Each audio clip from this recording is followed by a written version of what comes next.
playing some poker, amongst friends. Voila. You got a smile. Beds too.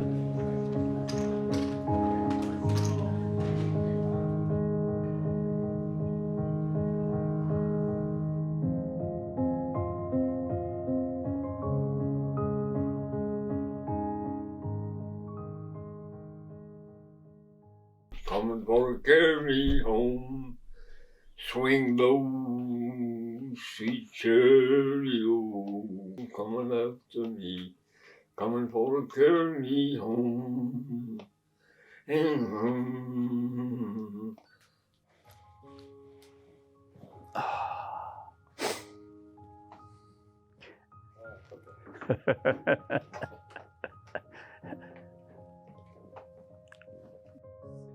Everything. Everything.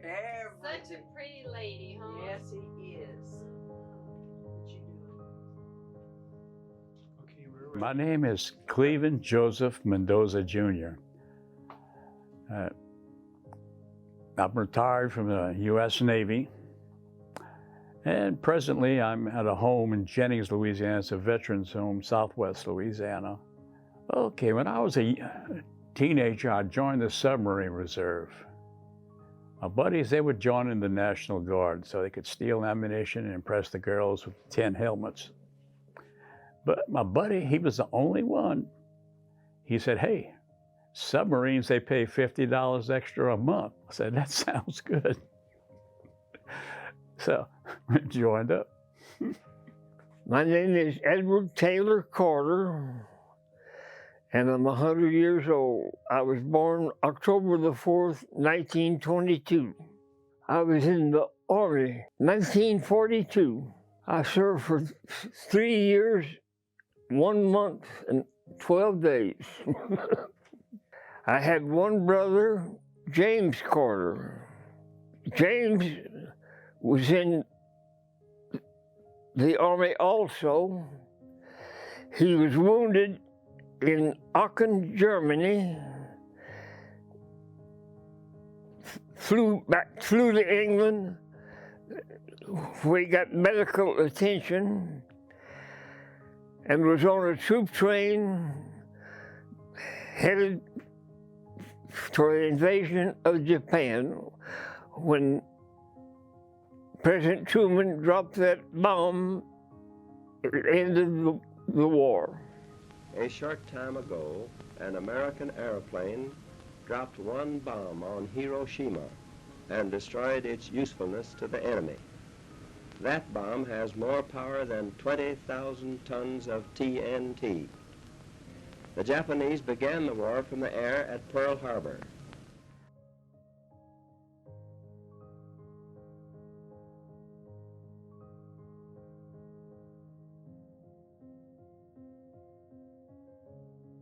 My name is James Allen Lorman. I was born in the front room at Grandma's house in Morse, Louisiana. When I was 16 years old, I quit school. I joined the U.S. I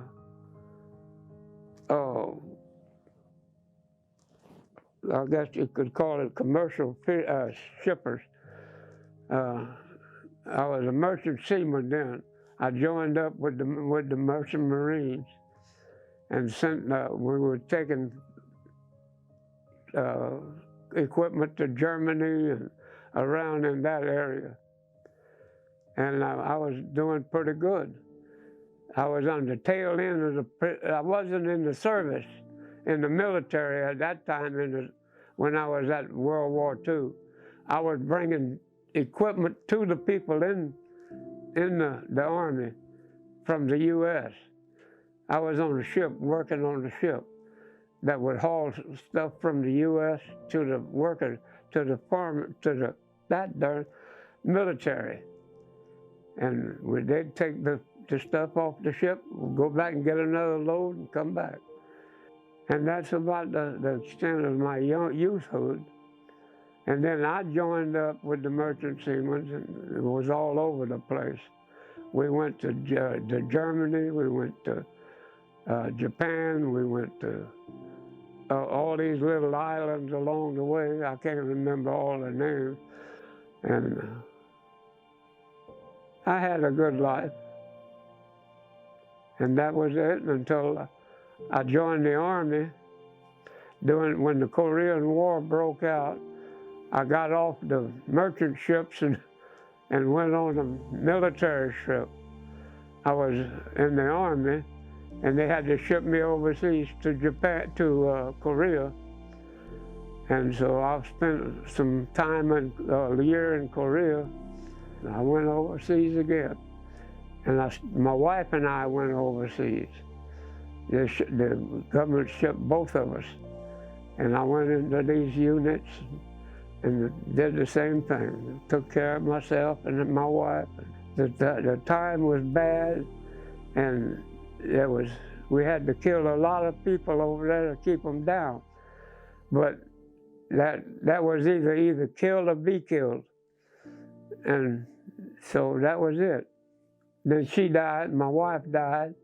I remarried, my wife died, and so here I am. I try to forget my Army time, that I was overseas during the war conflict in Korea, what have you. I was on 2 submarines, the 2 missile submarines, Ethan Allen and Theodore Roosevelt. I was on the Dassault submarine, and someone says flooding. When you flood, everybody flow, go to the surface. You find out later what's wrong. What it was just a valve was leaking. And somebody came back again a little while later and sees the water pouring on the deck back there. Flooding, you don't stop, you go ahead and blow and go. But the sail of the submarine is big like a rudder. Instead of just coming up straight, that and a wave come, went over about 90 degrees, like this. It's a deep sink where you're sitting. The steward was walking by, and he grabs the sink, and here's the sink like this, like a Niagara Falls, just. The toaster makes dents the ceiling. Just, it was kind of scary. Imagine that, everything flying. Good thing dinner wasn't finished, it had wiped it out. I thought it was real cool being a young kid. You're the youngest and least experienced person on that boat. And you're driving the thing like a kid with a sports car. I took my basic training at Camp Walters, Texas. That's a replacement center. And I went to New York, went overseas on the Queen Elizabeth. They say there was 15,000 troops on the boat. We zigzagged across so a German submarine couldn't torpedo us. Those Armor 8 compasses, the compass we have on board, it's floating about in 7 or 8 pounds of mercury, sloshing around, right there in the control room. Everybody's leaning above it, giving off vapors. We used to play with it, And it's not too good for your system, mercury.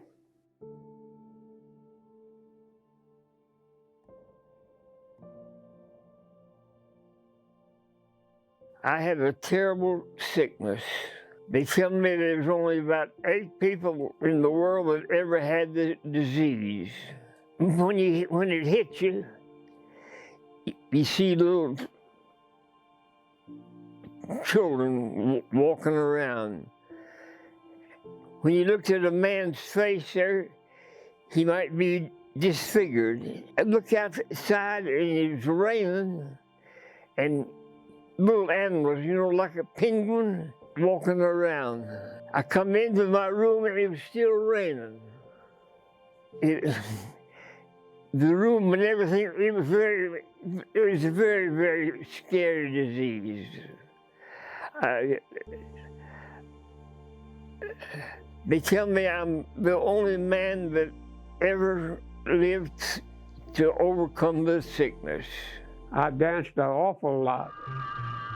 I danced with my wife, and she danced very good, and we won all the contests we entered in. And that's who I danced with. You know, after I got out of the Navy, I retired and I went crawfishing.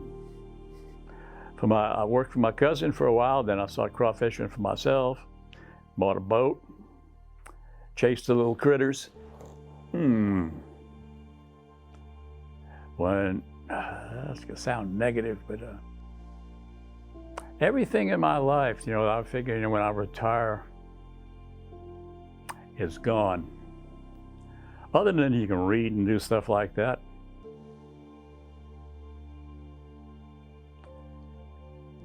Well, some people, you know, kind of feel sorry for you. Want to help you across the street.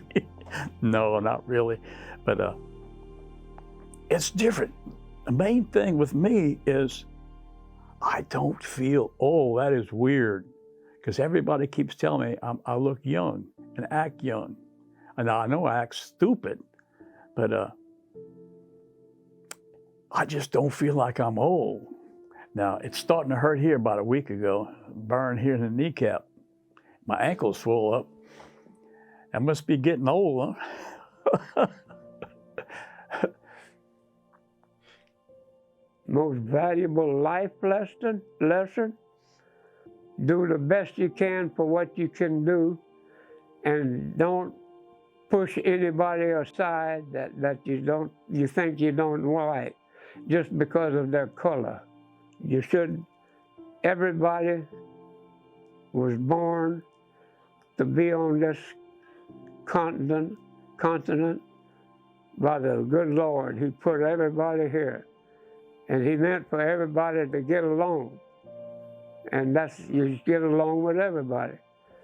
And it don't make me no difference. I'll talk to them, dance with them, or buy them a beer or whatever.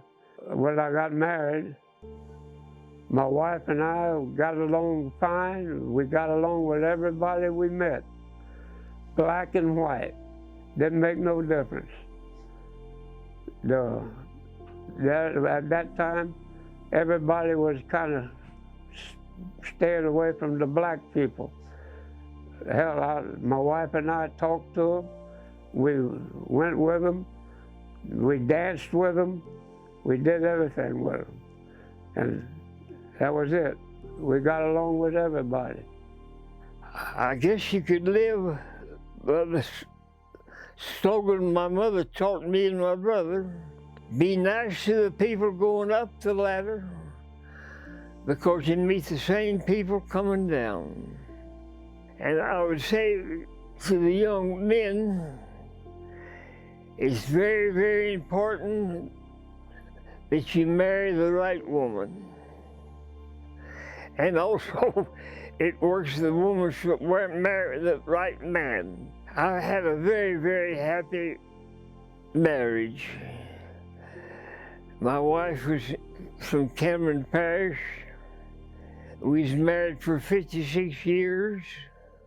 And for instance, at night if I'd be worried about something, she'd say, "Oh, come on to bed. We'll worry about that in the morning." Well, I guess the main thing is not holding a grudge and having hate. Because some people, I mean, they just pissed off all the time. I might not like something somebody does, but I don't have to live and breathe it.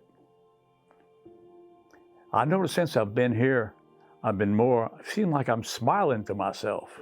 I don't know why, but I am. I have no regrets with my life at all. I've had a good life as far as I can tell. I did my job. I got promoted doing my job.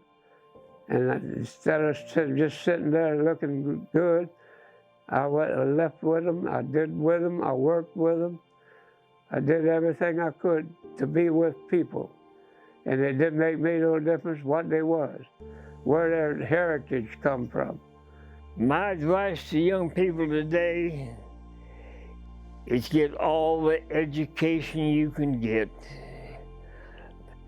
And it's very, very important that you marry the right person. Try to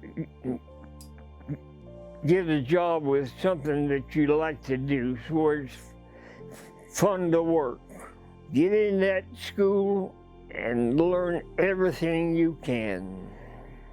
Now, when you get into higher math like geometry and algebra,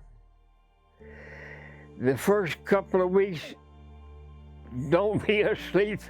If you don't get it then, you'll never get it. You'd be lost for the whole year. You treat people like you want to be treated. And you will die, but it's different. If you think you're going to meet the devil, you're going to meet the devil. And your God will look just like you want him to look. Life is so short, no matter how long it is, it's still short. So do the best you can with what you got and keep it going. I'll say like my old grandmother said. She was from Nebraska.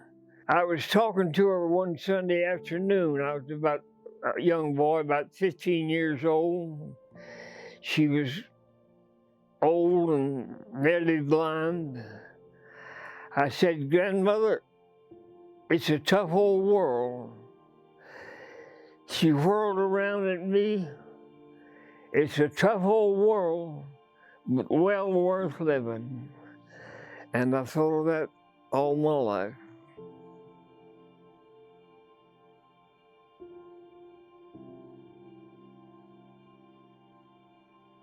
The way people think, people on their front porch talking, they don't do that now. You know, snapping their snap beans and talking. It is totally different.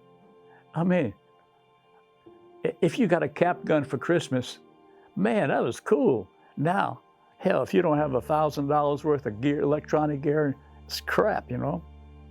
But I mean, it just, they think different. I could get a cup of ice cream. This was back in the early 40s, or mid 40s, with a nickel, or a comic book for a nickel. You thought different. The kids ran around the neighborhood. Nobody worried about getting kidnapped or murdered, because it had hardly ever happened. And I remember air conditioning was just starting to come in. The only place had it were usually the bars. You see us on, we have air conditioning. You see the people walk by in their seersucker shoots with big old sweat stains underneath it. Everybody's used to air conditioning now. We just, whew. They got their own thing going. Each one has his own thing going, and he don't mix up with anybody else. And he carries a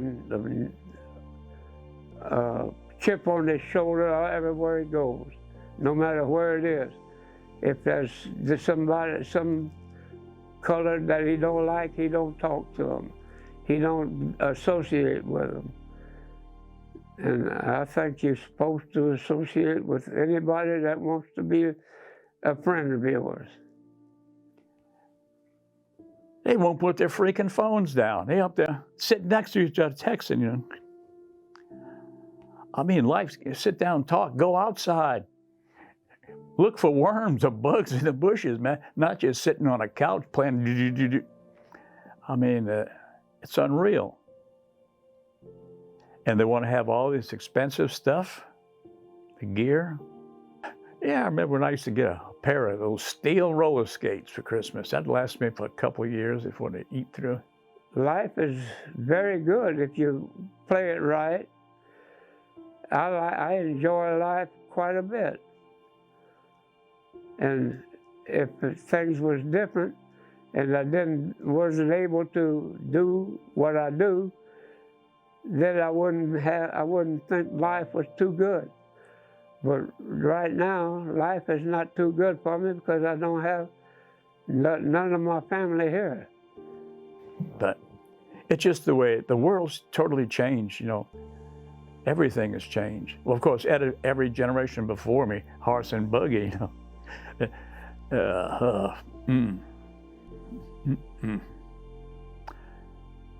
And now I'm the older generation. All the old people are dead.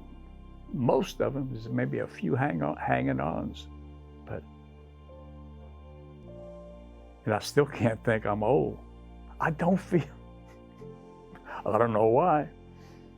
What do I miss from my younger days? Well, having a mother to be there all the time, and that's about it. She died when I was young, and so I didn't have nobody to. I had a stepmother, but she's not like a mother. Just freedom. Just to ride a bicycle, or ride a pair of skates, ride my truck, anything. It's just, your whole life changes. I mean, you just can't do what you did before. Most important thing that I learned in my life is get along with everybody. Talk to everybody. Don't call anybody out. They're just human too, just like me.